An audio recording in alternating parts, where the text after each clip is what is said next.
welcome all to a safe place where healing awaits and troubles are erased. Let's sit and conversate about the struggles you face. I had struggles too, so I can relate. On the road to being great, you're gonna make mistakes. But when your voice is heard, there's a clean slate. Keep the faith, don't hesitate, somebody's here to listen. With every conversation, there's a new beginning. New horizons all rising, better days are near. Share your truth, have no fear, let me lend an ear. Lonely days are gone and you're not alone. Healing begins with being heard, so this is your song. All the tears, you are here and listening to my life, to my story, my pain. Yeah, I'll be brave, overcoming the struggles in my life, and I'll be the one to show you the way. You will hear my story. Hearts are all the same. You will hear my story. Hearts are all the same. Yeah.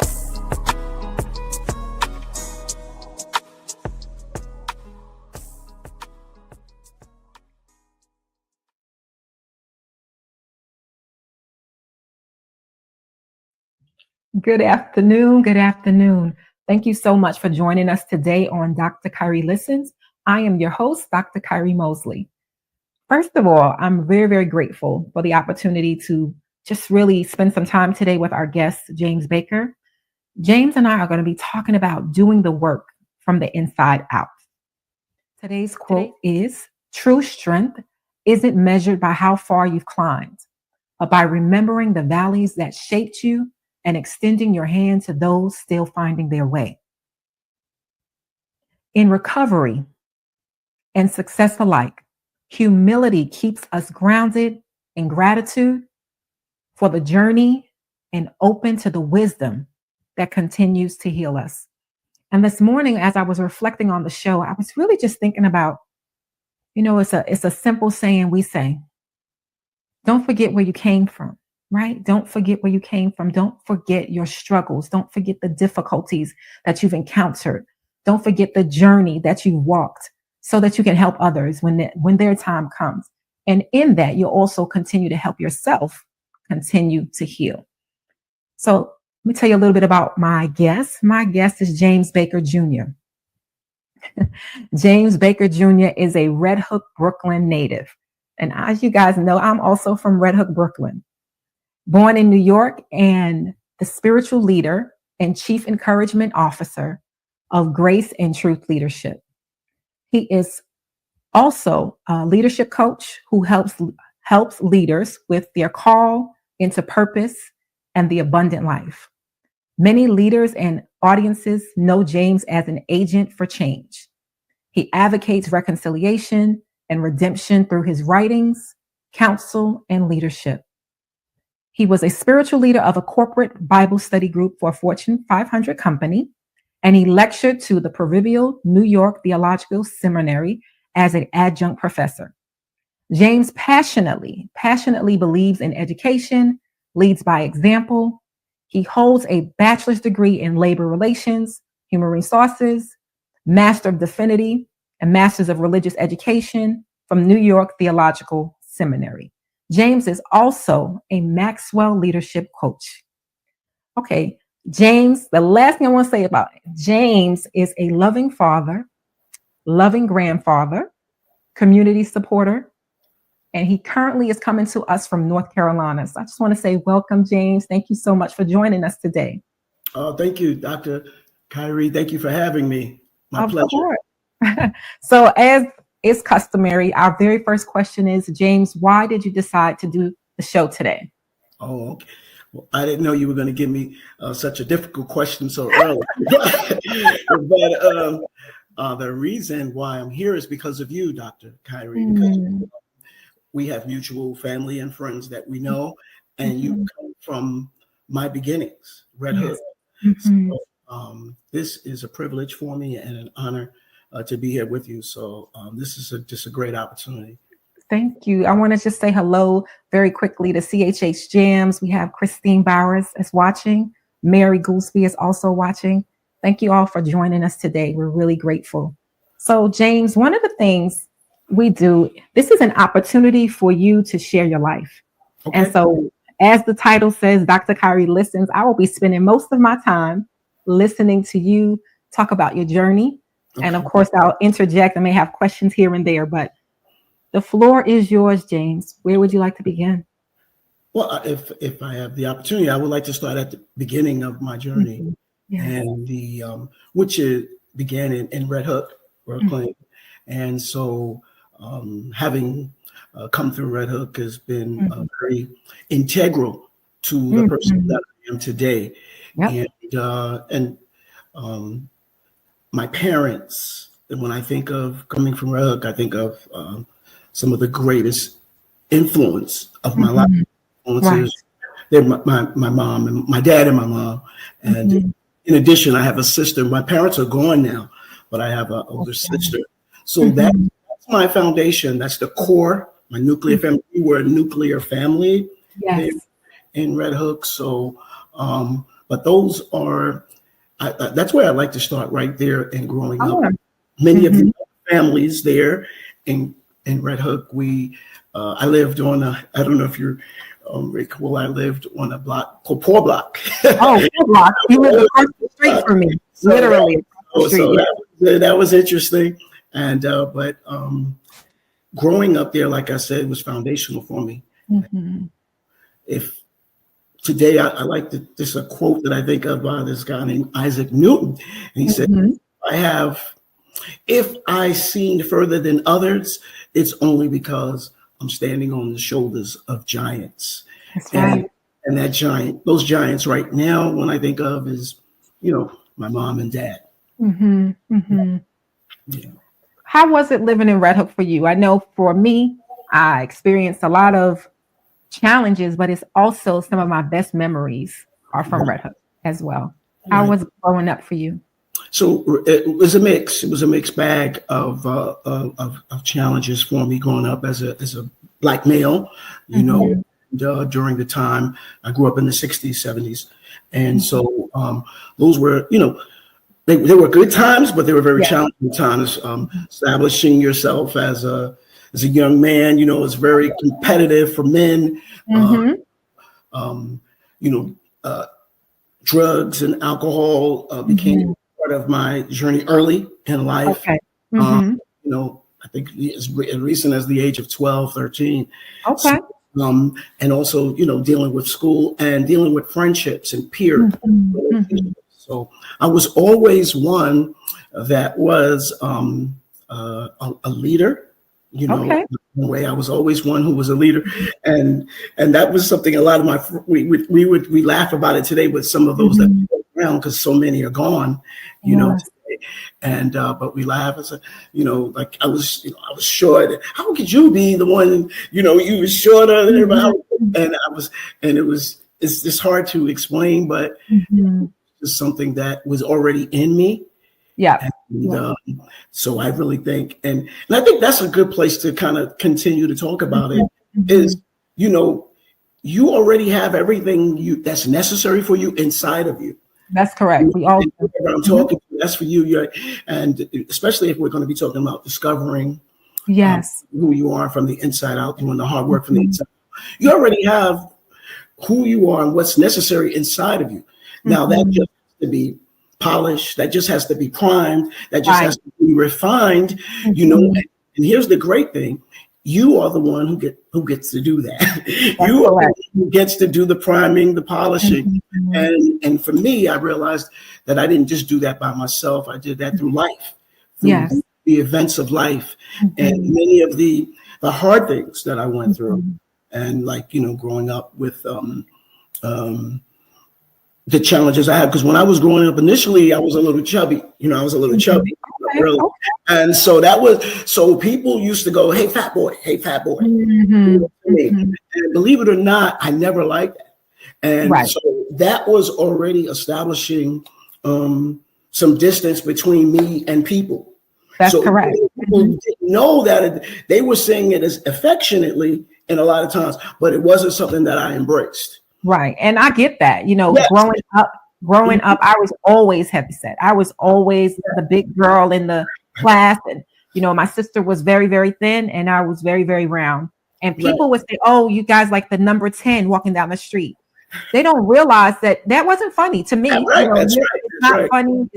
It's not encouraging. And though, they think it's like a term of endearment. Yes. Call you, fatty or fatty waddy. They used to sing a song like fatty waddy walking down the street with skinny mini, so just, they had Red Hook, and I think everybody went through that growing up. There's always going to be someone that's subject to what they call, bullying, but they didn't really think of it as bullying because they're thinking that, you were a great leader.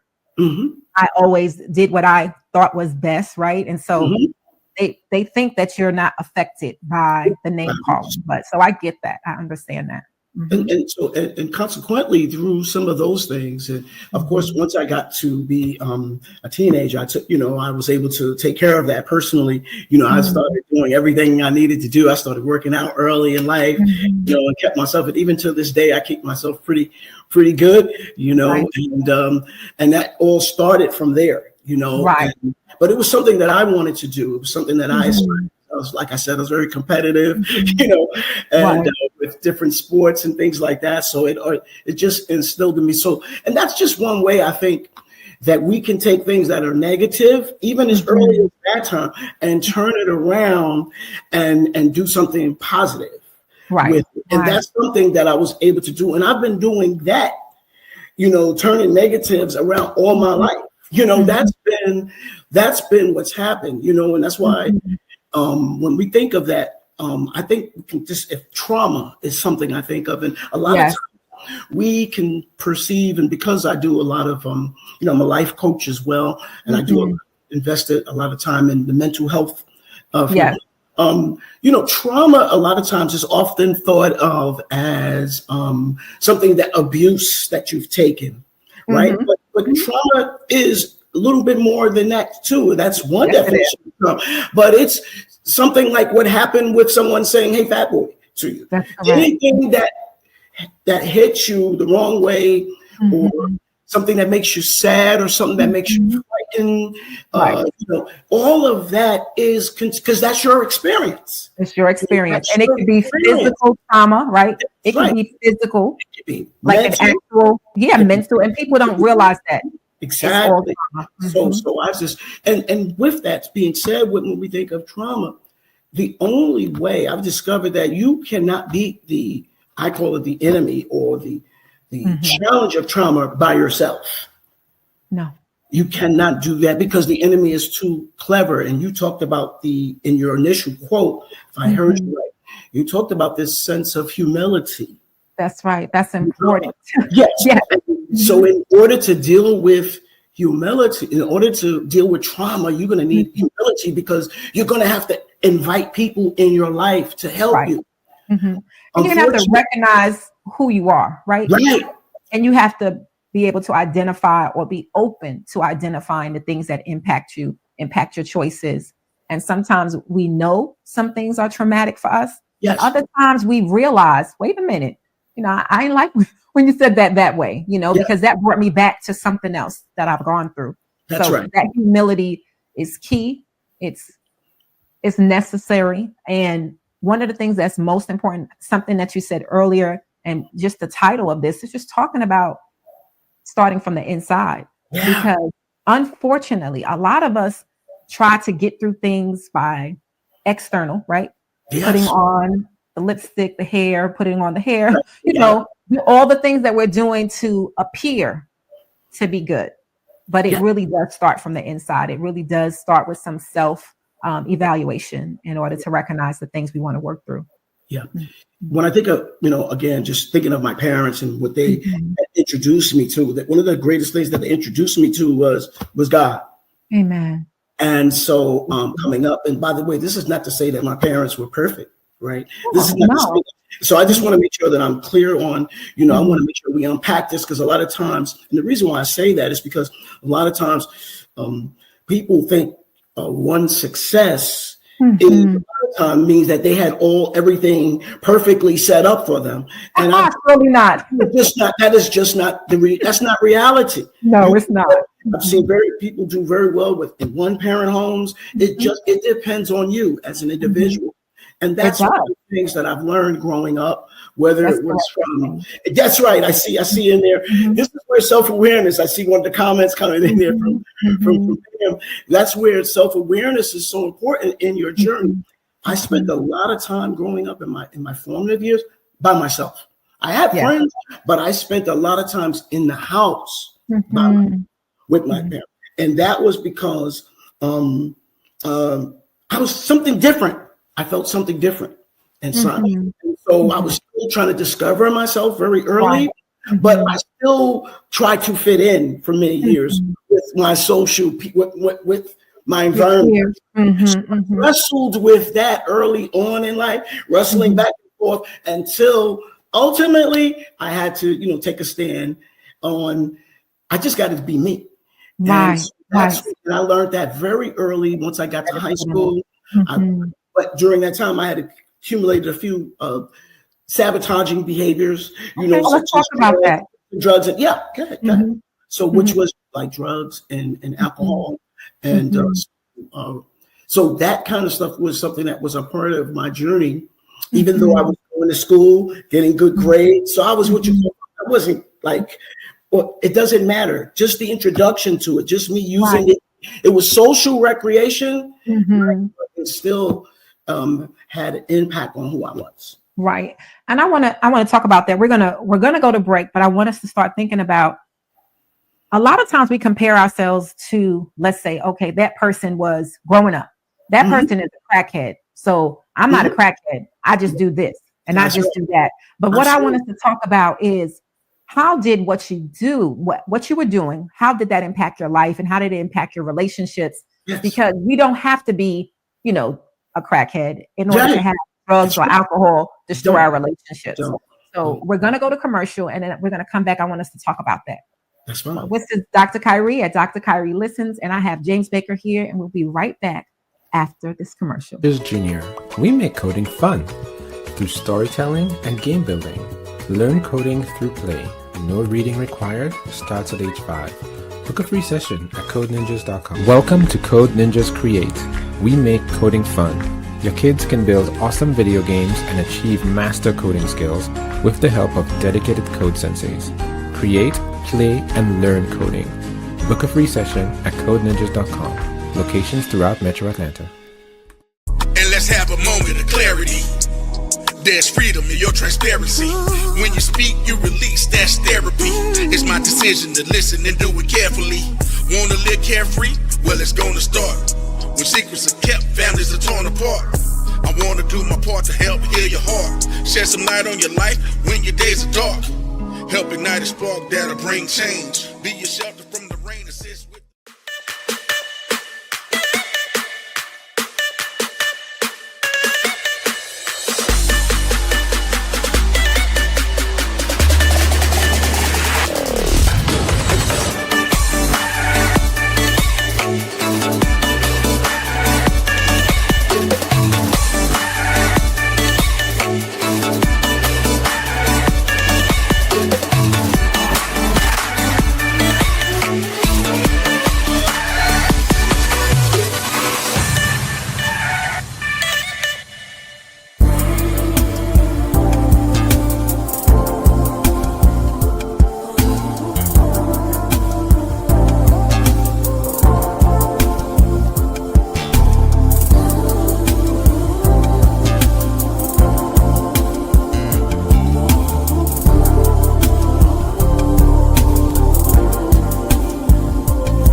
Here we go. Intro for my show. Nice though, hot like nitro. Cool as ice though. that type of dichotomy. Y'all know it's gotta be. Who else could it be but T? Rub your eyes, behold the Tony D. I'm the Dream Supreme DJ straight out of Queens. I'm eclectic, the dope is selected. Emerging music break, Tony D will take. Yeah. Well, Tony, I don't care, long as you take me there, someplace to ease my mind. Hello, everyone. This is Pat Nash of Pat Nash Talks, where we have the conversations that create real relationships. I'm here every single Sunday, 8 p.m. Central Time, 9 p.m. Eastern, and you can find us right here on Level Up Nation. See you then.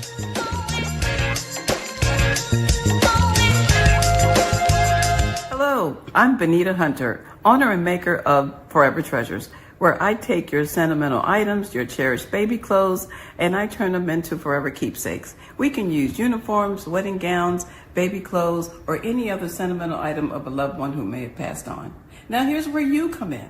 Go and find your sentimental items, send them to me. I turn them into a forever keepsake, keeping memories alive.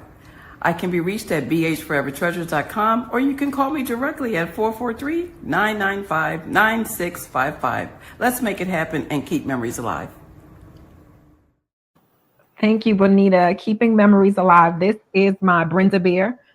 She was made in memory of my auntie Brenda Mosley, which you probably know my auntie Brenda too. But yeah, full of life. My goodness, funny as ever. But I encourage you. You take some of the clothing from your people who have passed away, your loved ones, and get a beer made. Yeah, so I love my Brenda beer.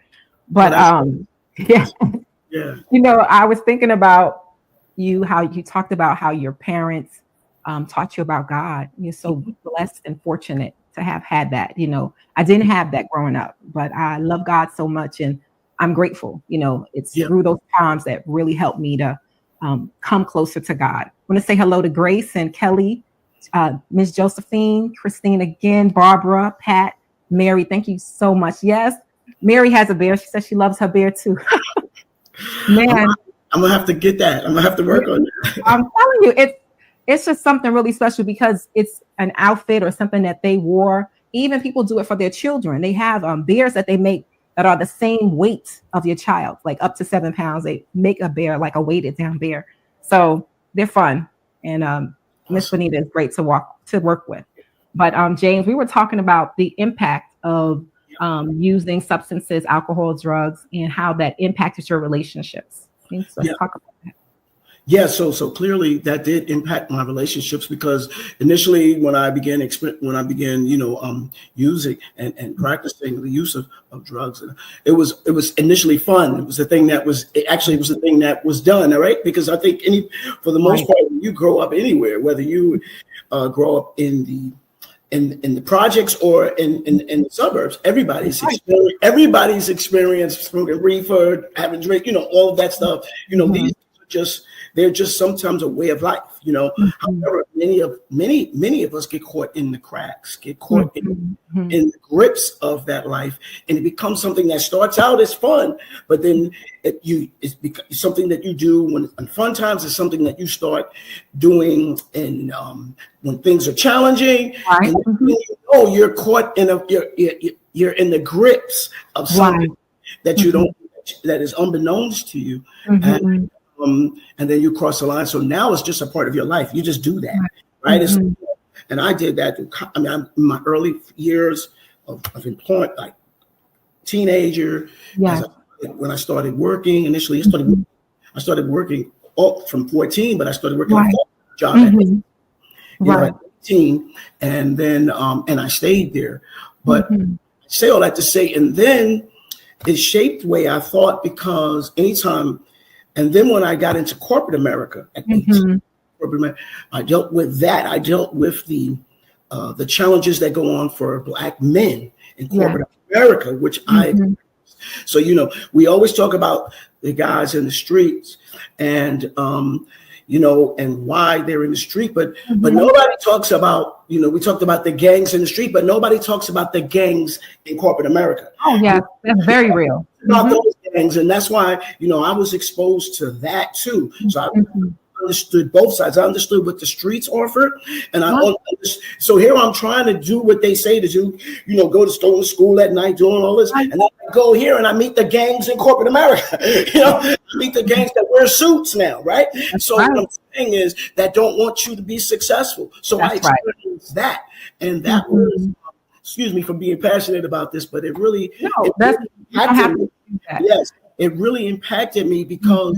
Anytime when I started facing, racism and discrimination, when I started facing that, I realized that at that time when I would leave there, the thing would affect me so emotionally. That's when I was using just to relieve myself of the stress that I was working under half the time. And it was. That's right. From what I was dealing with from that, and then anything in life that would happen, that would be until that just became the go-to. That's right. That became the thing that how people say, yeah, I'm just go drink a glass of wine and and everything is good. Well, guess what? That's not always the case for everybody. You know what I'm saying? But it's not always good. It's not always good. And growing up, you both, I was surrounded by drugs and alcohol. That's just was the norm. Yeah. And personally, like I didn't have my first drink till I was 40 years old because I was so afraid. Wow. I was afraid my dad was an alcoholic. Right. I didn't want to become that. Yes. Prescription drugs became the drug of choice for, family members. And so I didn't want to use anything. And so I never did any drugs or alcohol. And sometimes it's hard when you're in that space and you want to talk to your children about not doing this. Oh, mom, you can't relate. You never did this. You never did that. Okay, I never did it personally, but I worked in that field. And so I know the damage that it does to us, as individuals. And if that's something that you use as a coping mechanism growing up as a child, then that's something that is easier for you to use, as you were saying, when you're working. And it's no joke, being in corporate America, being in the hospital setting. I was, I always say, I was the only chocolate chip in the boardroom, right? And we laugh about it. I was the only chocolate chip around a whole bunch of sugar cookies, right? And now I own a cookie company, right? So it's just, we laugh about it, but it's the kind of stuff that really eats away at us, because when you have opportunities to grow, that you're qualified to do the job. Absolutely. You getting the raise, the promotion is not based on what you know and how well you do your job. It's whether or not someone's going to give you the opportunity. And dealing with racism. Yes, right. And yes, the bullying is real when it comes to corporate America. And it comes there. So and that's why when we see today, and by the way, I'm not trying to be political. I'm just trying to keep it real. When we see the reason for affirmative action, the reason for DEI was because people like me was not given the same opportunity that others were getting.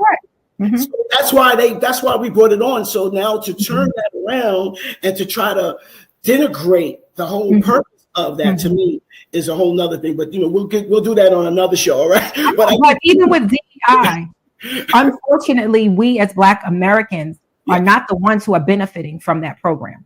That program, you have a lot of Caucasian women. That's right, exactly. Other minorities who have benefited, but I don't blame them. No. We have the same chance to go for the job as they did, but just not taking advantage of it. And statistically, if we were going to use data to determine the effectiveness of DEI, it wouldn't be because of Black people getting jobs. Unfortunately, people think, we're the ones who are benefit from those things, but that was not it's not the truth. That's right. And, that's one of the things that I brought in after the years of challenge in the company that I worked for in corporate America. I was one of the ones who championed DEI in the department I was in, and it was embraced, and we really. So again, I want to share with you that my beginning of my career, when you see the end of my career, where, as you said, I was running a Bible study, I was in corporate America, by the way, in the same place that I was, kind of got messed up. Now, this goes to show you when I took responsibility, and that's what I'm doing for my part. Right. and not letting what happened to me define who I was. That's correct. You understand what I'm saying? And I had to learn that. I had to learn that. I had to learn that. And what I did was, it may have happened to me, but I knew after a while it wasn't just for me. Right. That's correct. So it wasn't just for me, it was for me to open the door and segue for many of the folks that were like me, that came, didn't get it, that don't understand incarceration, that is money involved in us and brothers being arrested and going to, so they don't understand. So that was my assignment. And Dr. Kyri, the two greatest days of an individual's life, you may have heard it said, this is the day that you're born and the day that you find out. Why? When I found out, when I begin to find out, that's when I begin to pursue my education. But you know what was so important? That they rejected me. Right. It was so important that I thought that was the worst thing that could happen. Surely not. You're making me get crazy right now. The fact that they rejected me, the fact that they wouldn't allow me the opportunities that other, it made me, it determined, it helped me. It fuels you. It fuels you. And that's what doing the work on the inside is. Yeah. Sister, excuse me, I feel a little emotional, but that's what doing the work on the inside is all about. It allows you not to be victim. That's right. I've been writing my book and I was talking to one of my editors. I'm like, look, yes, I've been through some stuff, but I'm not a victim. I'm victorious. I am victorious because I say so, not waiting for other people to, because you may not get the pat on the back. That's right. You may not get the encouraging word. And so if you can't encourage yourself, as the song says, encourage yourself. That's right. That's right. You must encourage yourself. That is the only way we can begin to do the work from the inside. Yeah, you're right. I'm just literally getting ready to say discovering who you are, right? That's right. Discovering who you are, discovering the strength that you possess, the ability to lead and to change the minds of others. Yes. Instead of sitting there having a pity party about what has transpired. No, you use those things. You use those things to help propel you into the future, and you use those things to communicate with others. Hey, this is what has happened to me. This is where I've been, but this is where I'm going. Right? This is what we've accomplished as a result of those things, and so those things were the things that allowed us to recognize that we're stronger than we thought we were. Right? Because at the time when I was going through the workplace after getting my life, freed from the abuse of drugs, which all the way back I can still remember it now from 1989. In 1989, God delivered me from that part of my life, and then I was able to segue into the next part of my journey. And then, because I believe that when you're doing the work from the inside, right, the first responsibility is to take responsibility. Come on. Right? That's right. The first responsibility. And it's always, and you was talking about this earlier too, the things that you survived. Yes. So the things that you survived, sister, is really so important. What you survived is that's what makes you who you are. That's correct. That's right. That now you're developing grit, you're developing resilience, you're developing. That's right. So whatever comes your way, you are able to stand, and that's why God was so integral, because I knew that I could not do that on my own. But there was something more that I needed, and that's where there's God in me, and it is the God in you that allows you to get through things and move through things. And it's not about me, because people think, oh, you're so strong. No. And I am so relying on God, because I know that I cannot get through day to day without him. And, my son and I would sit down and talk about, the abuse that I suffered as a child. And, he says, Mom, you wouldn't be the woman you are today. That's right. Had not been for that. It allowed me to listen and to hear people and not to shut them out, to be present for them. It allows me to love deeply, sincerely. And again, I never use those things as barriers. We don't use those things. We don't use those things to stop us from propelling forward. We use those things to motivate us, because it's like once you get through one thing, Yeah, a lot of other things come in life. It's not the only thing. It's like this is just the first thing that you were able to move through. Yeah. And when you recognize that it is really God allowing you. That's right. Allowing you to get through it and allowing you to use your life as a testimony to others that you could do it too. It's not something so amazing about James or Kyri. That's right. But it is something so amazing about God, and how he'll use our weakness. He'll use our failures, our disappointments, and allow those to really elevate us through life. Right. Through life. It's so important. And I like that you said about your son and how you guys talk about it, because, him knowing about that, you're giving him a blueprint for life. Yes. Yeah. He's getting a blueprint from life for you to see how to do that. And that was why, just so you know, one of the reasons why I even began to write the book. I wrote the book called Self-Care from There. This is because it all stemmed from when I was coming. These were things, because what I realized was that I never really knew how to do that. Mm-hmm. Mm-hmm. I always knew how to try to fit in. I knew how to do this. I knew how to feel sorry for myself when the world is against me. Right. All this stuff. I knew how to do that. But when I started learning, as I said, the first response is taking response. When I took responsibility for me, that's right. Mm-hmm. as MC Hammer would say, you can't touch this. Yeah, what? Now listen. Now, by the way, you talking about, it's not about being strong. In fact, when we are connected with God, it's actually about being weak. Yes, it's about that vulnerability. Because His strength, is made perfect in our time. In our weaknesses. The scripture speaks. It's only Him that makes us strong.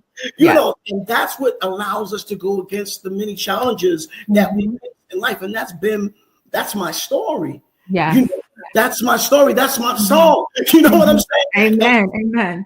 So, doing that kind of the work on the inside is really discovering that many times you don't have to fear. This is what it is. Can I give you a couple examples of that? Yes, you can. It's you don't have to fear being alone.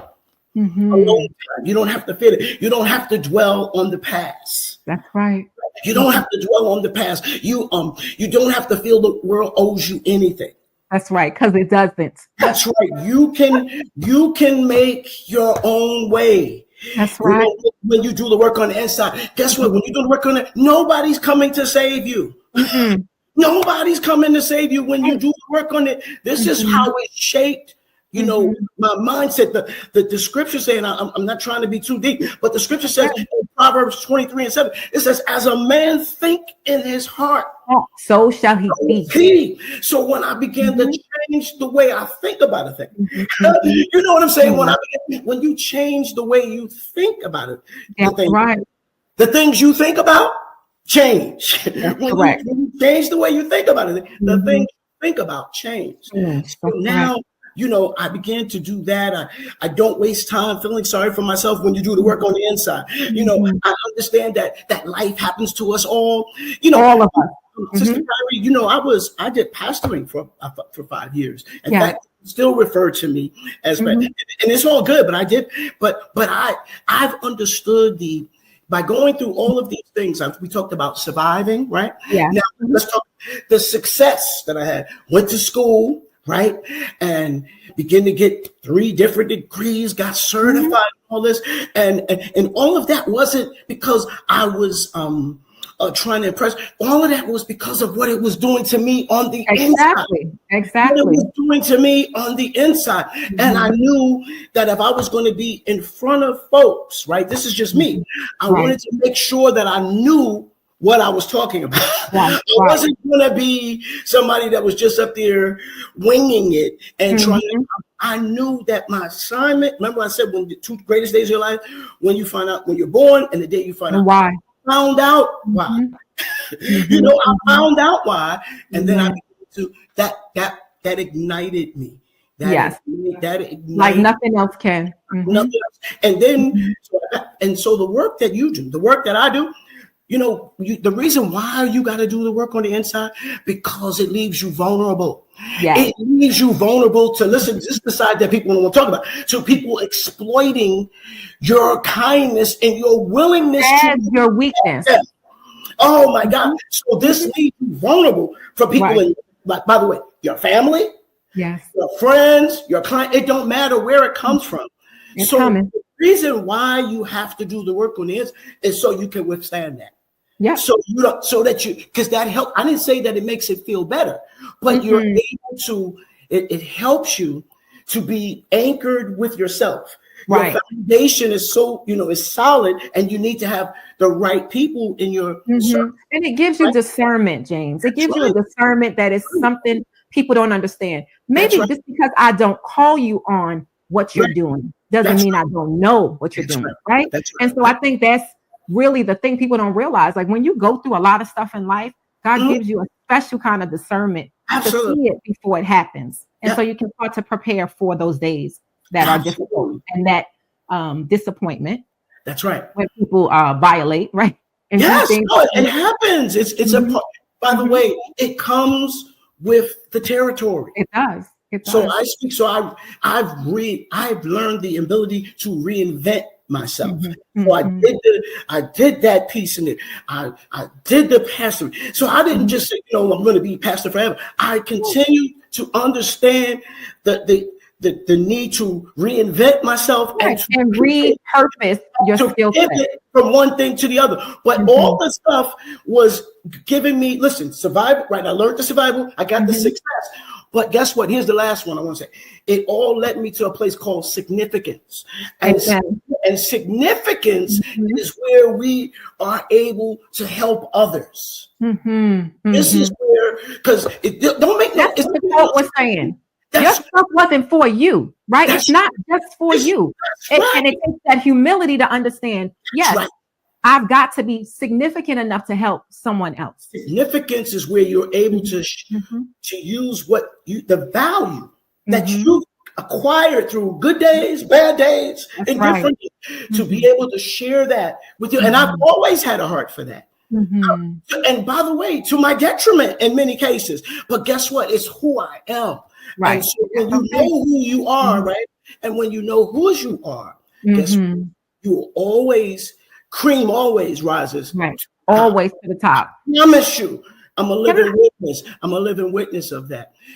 Sister Kyri, doctor, when we think about inside out work, right? The reason I know that it's inside is because in 1 Samuel, right, 16:7, it says, and God chose a man. That's right. That was after his own heart. Now listen, he told Samuel, he told the guy he said, don't look at the outward appearance. That's right. He said, I don't see things like man does. He said, but look, I look at the inside. Word. Yep. Well, that's why that's my premise for the reason why we gotta do the inside work. We gotta do the inside work because that's where God is shaping us. Right. And you can look great. You can look, but not have the inside, not have done the work, not have gone through the trials, not have been able to redirect someone because you have nothing on the inside that is able to help to bring forth something new. One thing I want to ask Angela or my producers, if you can bring up Barbara's comment. Barbara made a comment earlier and it was for you, and I want to make sure we read it. Okay. She says, Pastor James, I read your book, Doing the Work from the Inside Out. It was an excellent book. It was encouraging. It was uplifting. Yes, God truly uses people for his glory. And that's the truth. That's the truth. It's like he's just going to use you if you allow yourself to be used. Yes. Right? Yes. If we're willing participants. Yeah. He will allow the things that were the worst. You will be hurt along the way. I want to make sure when we think of healing, I want to say this too about healing. Healing is a lifelong journey. It's not like you reach a place and you're healed. When you heal, I want to say this for somebody that may not be aware, as you're healing emotionally, whichever, mentally, spiritually, you can be healing and still at times cry. You can be healing and still be sad. You can be healing and have misunderstandings. Healing doesn't mean that everything is over. You know, like you got nothing but happiness and you're healed and you just, no, that ain't going to be not on this side. But healing, part of the healing journey is understanding that you still will be dealing with your hurt, but at least you're willing to do what it takes to help yourself. That's what the inside work means to me. Investing in you. That's correct. Investing. Yes, I'm sorry, James. I think it's just also understanding. Like I tell people all the time, like, oh, we go to counseling. I go to counseling, then I'm going to be healed. I said, surely not. Yes. Surely not. You know, I don't want you to think there's an ED. There's an ING. You are always healing. You're always healing. It's ongoing. And it's an ongoing process. That's correct. It's an ongoing process. Something literally from childhood came up into my life about 30 days ago.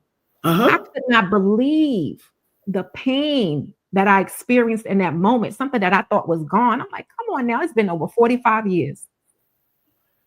But the pain, you understand? So it was like going through all, yes. And it happens to me today too. I mean, there's things that have happened. I'm like, why are you thinking about that right now? Because it did something to me. That's right. Yeah. And guess what? And that's okay. That's okay. There's nothing wrong with that. There's nothing wrong with it. I think we just respond differently. We move differently. But we certainly, and I want everybody to know that it's okay if it still hurts. That's right. I want to show everybody your social media because I know that we have come to an end, and I'm going to have you back. I'm going to have you back on the show. All right. Don't worry. Please, guys, if you could follow James Baker Jr. at IG. Also, his website is Grace and Truth Leadership. On LinkedIn, you can also find James Baker Jr. So please, here's his website, graceandtruthleadership.org. I have had an amazing time with you. I'm so sad that it's over. I am, but you have done an amazing, amazing job, and I'm so grateful for your vulnerability. Thank you for taking the time away from your schedule. Yes, Mary, it will be a part 2. Absolutely. Sooner than later. Okay. Anything I would like you to do. You from Red Hook. You from Red Hook. Whatever you say, you my queen sister from Red Hook. So whatever you say, I'm there. I got it. What are some closing words? I want you to say if you had something that you would like to share with the audience, and then we're gonna unfortunately end our segment. Yeah, I would like to just say thank you first of all to your amazing executive team, Sister Angee, Sister Grace. Wow, they were so nice to meet. I just want to say and thank you too, just for this opportunity. But also, I just want to say that life happens to us all. I think that's really important. I've gone through, divorce. I've gone through many things that have really, made me want to give up. In terms of not on life, but just give up on what I'm doing. Yes, the leadership things that I do. And so one of the things that I'd like to say is that I'm so glad that I didn't. Because that's emotional for me, because I know that I really felt like I ain't doing this no more. Who cares? And a lot of times when you're doing things that matter, you're not going to always be applauded. You're not going to always, if you're on social media, you're not going to get the likes. You can write a book like mine. People will buy the person who already got millions of books. I mean, so many things. Can you tell people where they can find your book? Yeah, you can get it on. My book is on Amazon. It's on my website, which you have there. Wherever you want to get it, it's all good. But what I'm saying is you have to learn how to, whoever I'm talking to, you have to learn how to champion and be your best friend. That's correct. What I learned. And love yourself. Amen. That's the key. That's first. That's the right. It says, for what are the 2 greatest commandments? Listen to this. It says to love the Lord your God with all your heart, mind, and strength. Yep. Think about that. That's mental, that's emotional, and that's 3, right? Holistically, right? And then it says to love your neighbor. Check this out. As yourself. Love yourself. So in other words, if you don't love yourself, you cannot. You will not be able to love. And by the way, your neighbor could be your wife. Your neighbor could be your children, whoever it is that's from you. You will not do. So that's what I would like to leave. Learn, Amen. and that's one of the greatest lessons that I've Hey, learned. Auntie Pat.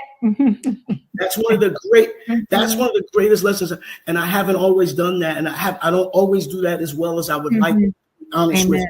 And that's all of us. Doing better. All of us. I'm getting better. I'm getting better. Thank you. Thank you. Thank you all for coming. Thank you. I am Dr. Kyri Mosley, and I will see you next week where our guest will be Kimberly Walker as she talks about being a twinless twin. Wow. I'll see you then.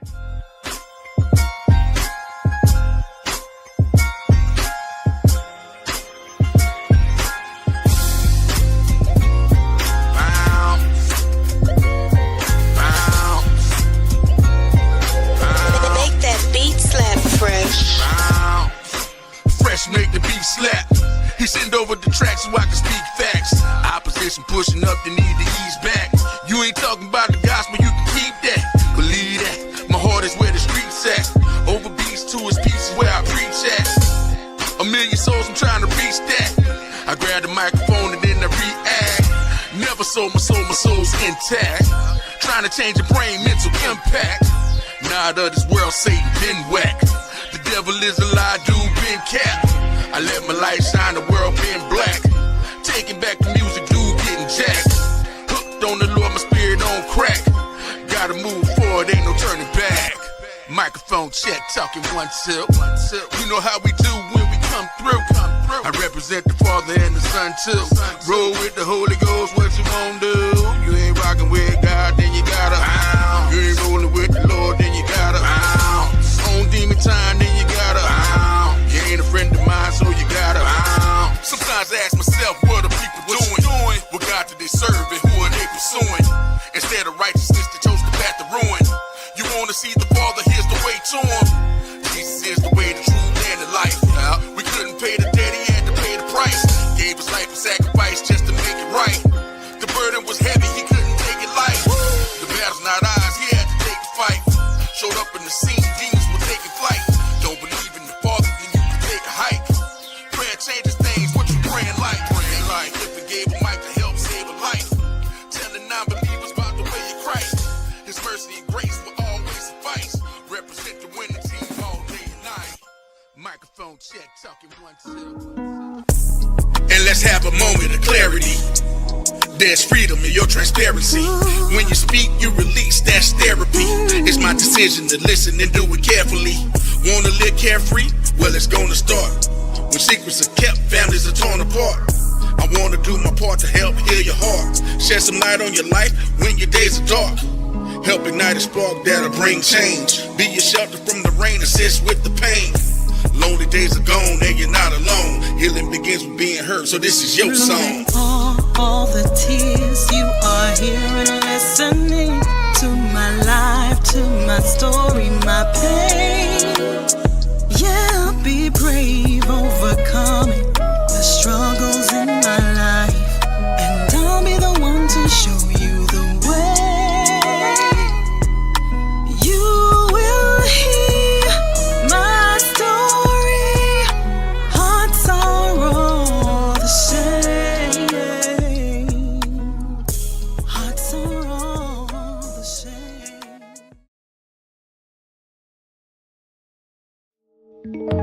They said it was wrong to promote me,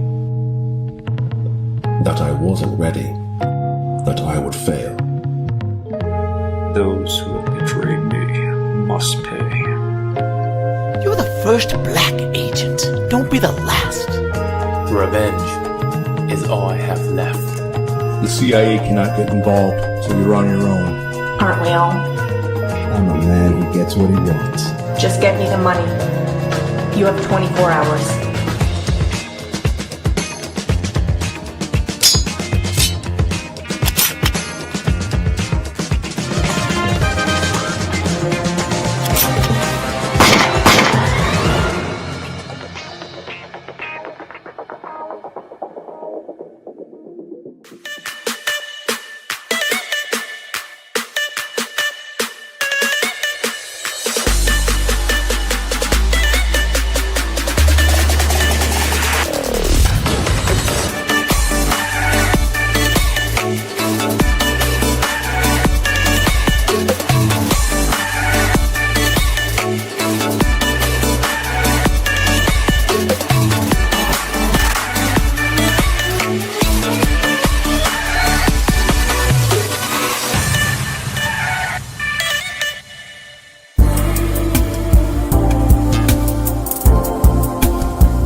Yo, here we go.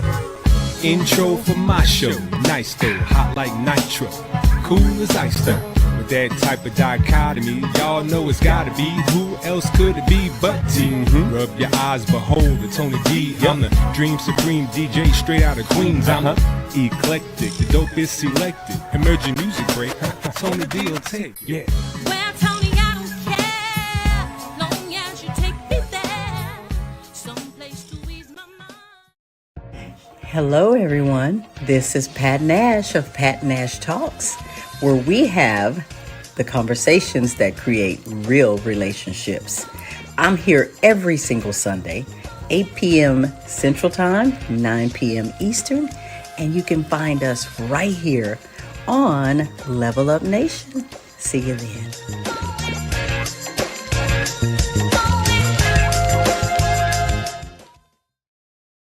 And let's have a moment of clarity.